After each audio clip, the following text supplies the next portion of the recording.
정동쪽에 있거든요, 중심이. 예, 그래서 제주도를 이제 이 시간 이후는 더 북쪽으로 이제 올라갈 것으로 보이고요.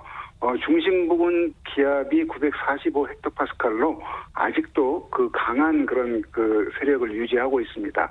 중심 부근의 최대 풍속이 초속 45m니까 태풍으로서는 상당히 강한 세력을 유지한 채 제주도의 동쪽을 지나고 있습니다. 그러니까 제주도는 이 태풍의 강풍 반경에 지금 바로 들어있는 상태입니다. 네, 제주도에 지금 피해가 속출하고 있다 이런 소식까지 지금 전해지고 있는데요. 네. 제주 지역의 기상 상황을 보면 육지로 상륙할 때 어느 정도 피해가 있을지 우리가 가늠해 볼 수 있지 않겠습니까? 네. 제주가 지금 어느 정도 상황입니까? 네, 제주 지방의 한라산에서는 지금 800mm가 넘는 비가 내렸고요. 예. 바람은 역시 초속 45m 이상의 바람이 지금 불고 있습니다. 그래서 이 태풍이 지나가고 난 뒤에 태풍의 직격탄을 맞은 제주도는 큰 피해가 아마 나올 것으로 보입니다. 이 태풍이 갖는 위력이 강한 바람과 많은 비를 동반하고 있는데 이 태풍 마이삭은 제주도를 가깝게 이 중심이 지나기 때문에 그 직접적인 영향을 주는 태풍으로 기록이 될 겁니다. 서울 전역에도 잠시 후 0시부터 태풍주의보가 발효가 된다고 하는데요. 네. 이 전국이 태풍의 가장 직접적인 영향권에 드는 시간은 언제쯤일까요? 네, 그 제주도 시점에서는 이제 아까 그 오후부터 지금까지고요. 네. 그 태풍의 중심에서 가까운 지역인 제주도, 그러니까 아무래도 다른 지역보다 더 강한 바람이 부는 그런 가능성이 높은 지역이 제주도와 경상도, 경상남도, 경상북도, 또 강원도가 될 것으로 보입니다. 그 중심에서 약간 떨어져 있는 상대적으로 서울, 경기, 전라남북도는 그 태풍의 강풍 반경으로부터는 가장자리에 들기 때문에 이 태풍의 중심이 지나는 제주도와 경상도, 강원도보다는 분명히 약할 것으로 보이지만 지금 현재 서울 같은 경우는 태풍이 제주도 부근에 있고 그 태풍의 강풍 반경에서 좀 벗어나 있는 이 서울, 경기 등 서해안 쪽에 네. 태풍의 전면 수렴대에 의해서 태풍의 본격적인 그 영향이 아니어도 그 간접적인 영향으로 지금 많은 비가 오고 있습니다. 강원도 영동 지방은 벌써 태풍이 저 밑에 있는데도 200mm가 넘는 비가 내렸거든요. 이게 이제 태풍의 직접적인 영향은 아니더라도 태풍이 몰고 온 그런 어떤 수증기 덩어리의 전면 수렴대에 의해서 이런 현상이 지금 나타나고 있습니다. 어찌됐건 앞으로 이 시간 이후는 그 우리나라 전체가 태풍이 직접 남해안으로 상륙하는 그런 진로를 밟을 것으로 예상이 되기 때문에 네. 지난 8호 태풍 바비는 우리나라 서쪽에서 약간 떨어지는 중심이 그 서해상으로 진출을 했는데 이 태풍은 남해안으로 상륙할 그런 예상 진로를 밟을 것으로 보이기 때문에 바비보다 더 큰 피해를 지금 앞두고 있습니다. 지금 마이삭하고 바비를 비교해 주셨는데요. 우리나라에 큰 피해를 줬던 태풍 매미, 이 태풍하고 좀 비교하면 어떻습니까, 마이삭은? 네, 2003년도 태풍 매미요. 그때가 추석이 아마 2003년 9월 11일이 추석이었고요. 이 태풍 매미가 10일 날 우리나라 지금 마이삭과 비슷한 제주도 동쪽, 그다음에 경남 남해안 상륙해서 동해안으로 빠져나간 그런 진로를 밟았거든요. 네. 이 태풍의 크기와 어떤 강도가 단순 비교는 안 되지만 네. 크기는 태풍 매미가 이거보다는 컸었습니다. 그 강풍 반경으로. 네. 그런데 중심 부근의 기압이 지금 이 마이삭의 945 헥토파스칼을 제주도를 지날 때 유지하고 있거든요. 그 2003년 태풍 매미도 중심 부근의 기압이 우리나라에 접근했을 때 945 헥토파스칼, 950 헥토파스칼 정도이었거든요. 네. 그래서 강도 면에서는 크기는 좀 작지만 강도 면에서는 그렇게 매미에 비해서 거의 약하지 않다 이렇게 보여져서 태풍 매미 때 기록을 갖고 있는 게 최대 순간 풍속이 제주도 고산에서 초속 60m의 바람을 기록했거든요. 근데 이 마이삭이 그걸 깬다 안 깬다를 떠나서 그렇게 그 매미와 버금가는 그런 강한 바람의 기록을 분명히 만들어낼 것이라고 봅니다.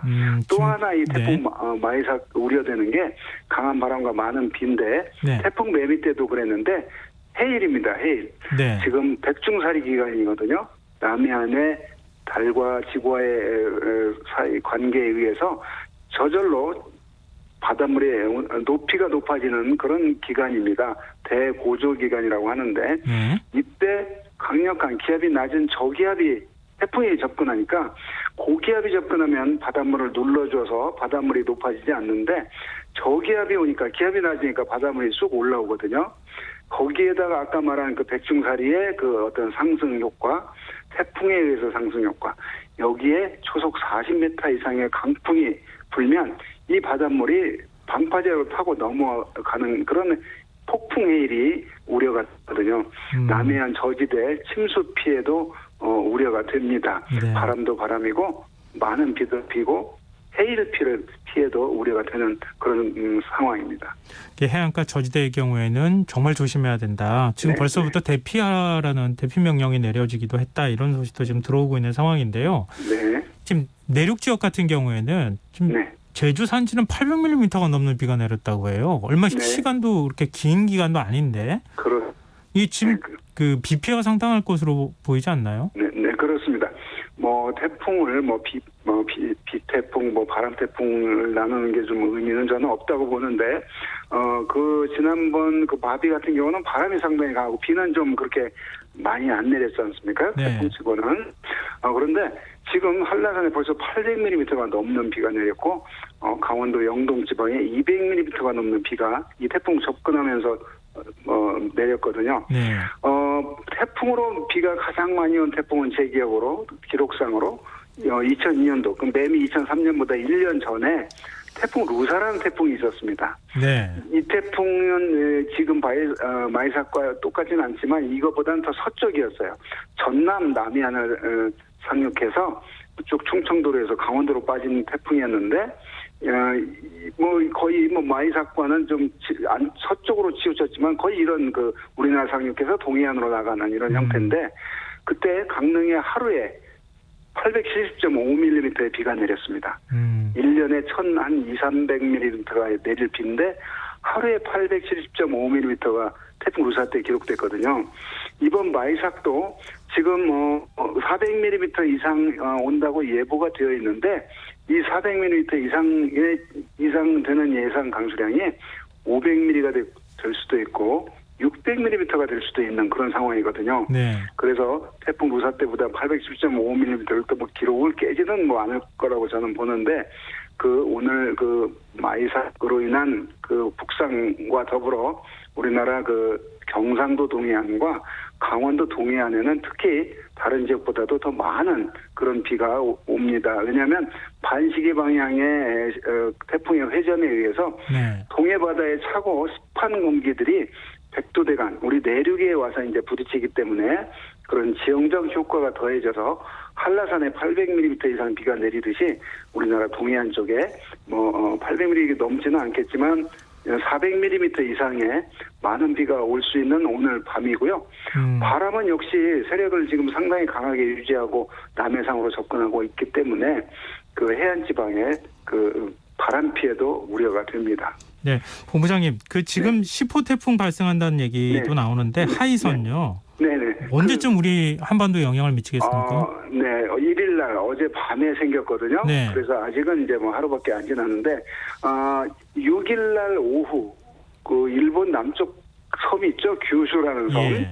거기를 통과해서 약해지거나 방향을 저 동쪽으로 틀거나 이러지 않고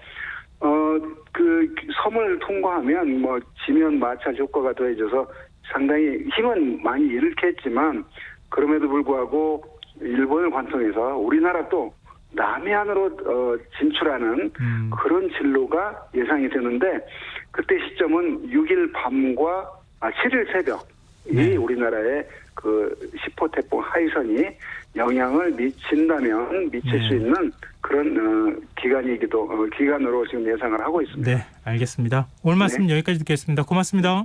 네, 고맙습니다. 네, 지금까지 김승배 한국기상산업협회 본부장이었습니다. 이어서 중앙재난안전대책본부의 이충현 사무관 연결해서 피해 현황과 대피 요령 알아보도록 하겠습니다. 사무관님 안녕하십니까? 네, 안녕하십니까? 이 태풍이 가장 먼저 상륙한 제주 지역, 지금 피해가 속출하고 있다는 소식들이 계속 들어오고 있는데요. 지금까지 파악된 피해 상황 어떻습니까? 네, 원래 10시 30분 기준으로 말씀을 드려야 되는데요. 근데 네. 저희가 현재 피해 상황을 집계하는 상황이 조금 더 지연되고 있는 중이어서요. 우선 7시 30분 현재 내용으로 정리해드리고 네. 달라지는 내용들은 또 보도 통해서 접할 수 있도록 지원해드리도록 하겠습니다. 우선 7시 30분 기준으로는요. 시설 피해는 모두 20건이었습니다. 모두 제주에서 발생됐고요. 공공시설이 9건, 사유시설 20건이 발생됐습니다. 대부분 가로수나 신호등이 넘어지는 사고였고요. 사유시설 같은 경우 레저 선박에서 1건, 간판 8건, 지붕, 태양광 패널, 외장재, 창문, 공사 자재, 비닐하우스 이렇게 어떻게 보면 바람에 의한 사고가 좀 많았던 걸로 볼 수 있습니다. 정전 피해도 많았는데요. 제주에서만 2,168가구 정전이 됐었는데요. 대부분 복구됐고요. 지금 1,000여 가구 정도 복구 진행 중에 있습니다. 제주시 외도동에서는 하천 범람 우려로 주민 대피령이 내려지기도 했다고 하던데요. 네. 제주시는 외도동 월대천의 수위가 높아지는 상황이 있었고요. 범람 위험 수준에 이를 것으로 판단했기 때문에 인근 마을 주민들에게 월대 마을회관으로 대피할 것을 권고한 바 있습니다. 태풍이 제주도 동쪽을 지나가고 있는 상황인데 태풍이 완전히 지나가고 영향이 없다고 판단될 때까지는 상황을 예의주시하고 있는 상황입니다. 지금 마이삭이 관통할 것으로 예상되는 부산 경남 지역에서도 벌써부터 피해가 속출하고 있다 이런 소식도 전해지고 있는데 현재 상황은 네, 어떻습니까? 상황 자료가 이제 집계가 돼야 알겠지만요. 네. 지금 미리부터 이렇게 좀 언론 보도에도 나오는 것들 보면은 이번 태풍이 갖고 있는 어떤 강한 바람 그리고 많은 강수량 때문에 벌써부터 이제 곳곳에서 크고 작은 피해들이 발생이 되는 걸로 알고 있습니다. 일단 중요한 건 태풍의 위력이 있다 보니까요. 현재 일어나고 있는 어떤 사고 내용에 대한 집계도 중요하지만 네. 미리 예방하는 차원에서 네. 단속을 좀 해주시는 게 좋은데요. 우선 밤사이 태풍이 지나갈 거로 이미 알고 있고 예견되어 있기 때문에요. 네. 밤사이에는 불필요한 외출을 좀 참아주시는 게 좋겠습니다. 네, 밤사이에 이동하다가 일어날 수 있는 인명피해를 줄이는 게 지금 상황에서는 가장 중요한 우리가 할 수 있는 일들이니까요. 그런 부분에 좀 관심 가져주시면 좋겠습니다. 지금 이제 해일 피해 우려도 나오고 있지 않습니까? 경상남도에서는 위험지역 주민에 대한 대피령도 내려진 상황이죠? 네, 그렇습니다.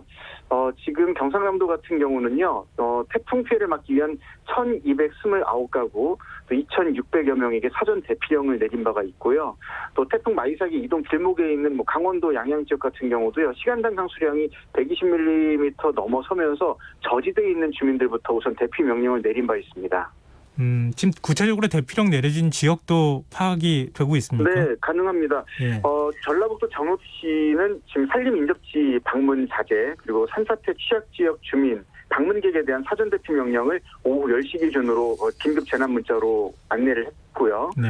또 강원도 인제군청 같은 경우도 산사태 경보를 9시에 발령을 했는데 지역 주민을 포함한 방문객들의 대피 안내한 상황입니다. 또 경기도 여주시청 같은 경우도 또 화성시청 같은 경우도요. 산림인접 지역이나 또 저지대 주민들한테 마을회관이나 조금 더 안전한 곳으로 대피할 것을 재난 문자로 발송해 안내한 상황인데요. 현재 시시각각으로 재난 문자들이 지역에 계신 분들께 발송이 되고 있습니다. 지자체 차원에서 발송되는 안내 문자가 있고요. 또 중대본 차원에서 발송되는 문자들이 있는데 귀찮게 생각하지 마시고요. 일단 받으시면 확인을 하고 가까운 대피소를 찾으시는 게 중요합니다. 재난 안전 대피소를 확인하는 방법은 안전 디딤돌 앱을 이용하시는 건데요. 스마트폰에 안전 디딤돌 앱 설치하시고요. 가장 가까운 대피소 확인하시면 좋겠습니다. 지금 대피령이 내려졌다 이런 말씀도 좀 나눴지만 일단 대피하는 것도 중요하지만 시설 피해 같은 것도 지금 걱정이 되고 있는 상황 아니겠습니까? 해안가나 저지대 건물 주변에 계시는 분들 어떤 대비를 좀 하는 게 좋겠습니까? 네, 우선 저지대 접근을 피해서 지대가 높은 안전한 곳으로 대피하시는 게 첫 번째고요. 네. 이건 당연히 지금 시간에서는 어쩔 수 없이 이동하시는 분들에 대한 얘기입니다. 네. 그리고 침수가 예상되는 지역이나 지하차도 등은 피해야 되겠고요. 월파로 인한 2차 사고 예견되는 해안도로, 해안가 방파제 인근으로 접근해서는 안 되겠습니다. 이 밤에 또 파도의 넘침을 또 직접 눈으로 보시겠다면서 가까이 가시는 분들이 생각보다 좀 많이 있다고 하니까요. 안전한 곳에서 인명 피해가 없도록 단속해 주시는 게 너무나 간절히 필요한 순간입니다. 과거 태풍 피해 사례 보면 낙하물에 맞아서 인명 피해가 발생하는 비율이 높다고 하는데요. 네. 지금 강풍이 불 때 주의할 점들이 있다면요. 바람이 강하게 불 때는요, 만약에 간판 아래라든지 유리가 많은 건물 사이를 이동하고 있다면요, 이 강풍이 잦아들 때까지 안전한 건물의 안쪽 복도 쪽으로 대피해 있으셔야 됩니다. 그리고 나서 바람이 어느 정도 잦아들었다 판단될 때 주변에 안내해 주시는 분들이 계시거든요. 이런 분들의 도움을 받아서 안전하게 이동하시면 되겠고요. 또 지붕이 날아갈 것 같아서 뭔가 날아갈 것 같아서 안타까운 마음에 노약자분들이 밖에 나가서 관련 조치를 직접 하시는 경우가 있는데 이때 인명피해로 이어질 수 있습니다. 실제로 지지난해였나요? 할머니 한 분이 이제 지붕이 덜컥덜컥 날아갈 것 같으니까 고정하려고 나가셨다가 이 지붕과 함께 날아가서 돌아가셨던 사례가 있습니다. 네. 바람의 힘을 막을 수 없는 게 자연이라는 점 기억하시면 좋겠습니다. 지난 긴 장마 때 홍수나 좀 뚝이 터져가지고 수해 피해 입은 지역들도 굉장히 많지 않았습니까? 네. 지금 전국 주요 다목적 댐들 상황은 어떻습니까? 네, 낙동강 홍수통제소에 따르면 군위댐이 오후 10시부터 방류 시작했고요. 예. 이마댐, 안동댐도 같은 시간 방류를 시작해서 오늘 11일 오후 2시까지는 방류를 지속할 예정입니다. 우선 추가적으로 내릴 수 있는 물폭탄을 담을 수 있는 물그릇을 키우고 있는 상황이고요. 금강 홍수통제소 같은 경우도 오후 7시부터 방류량을 기존보다 배 가까이 늘려서 초당 1,500 입방미터를 방류하고 있습니다. 또 영산강 홍수통제소 같은 경우 어제부터 나주, 동북, 담양, 광주댐의 방류를 시작했고요. 오늘 오후 6시부터는 보성강댐의 방류를 연장 운영하고 있습니다. 오늘 오후 5시를 기해서 산사태 위기경보도 지금 최고 단계인 심각으로 격상이 되지 않았습니까? 네. 지금 내가 사는 지역의 산사태 위험도를 확인할 수 있는 방법 어떻게 있을까요? 네, 산림청 산사태 정보 시스템을 이용하시는 방법인데요. 누리집과 스마트폰을 이용해서 정보를 얻으실 수가 있습니다. 예. 스마트폰에서는 스마트 산림 재해라고 입력을 하시면 그 앱을 이용하실 수가 있는데요. 관심 지역을 입력하고 그 지역에 따른 위험 등급을 확인하실 수가 있습니다. 현재 내려져 있는 예경보를 확인할 수 있는 건데요. 산사태 취약 지역에 계신 주민들이라고 하면 지자체에서 안내한 대피 장소까지 미리미리 파악하고 또 간단한 생필품도 준비하실 수 있는 참고가 되니까 이용하시면 좋겠고요. 또 산사태는 반드시 사전에 징후를 동반한다고 제가 말씀드린 적이 있었는데 다시 네, 한번 맞습니다. 기억해 주시면 좋겠습니다. 네네. 이제 예. 마무리해야 될 시간이 돼서요. 예. 오늘은 여기까지 알겠습니다. 해야겠습니다. 네, 알겠습니다. 네, 오늘 말씀 여기까지 듣겠습니다. 고맙습니다. 감사합니다. 네, 지금까지 중앙재난안전대책본부 이충현 사무관이었습니다. KBS 1라디오 김성환의 시사 1부 순서는 여기서 마무리하도록 하겠습니다. 전 11시 정각 2부에 다시 찾아오도록 하겠습니다.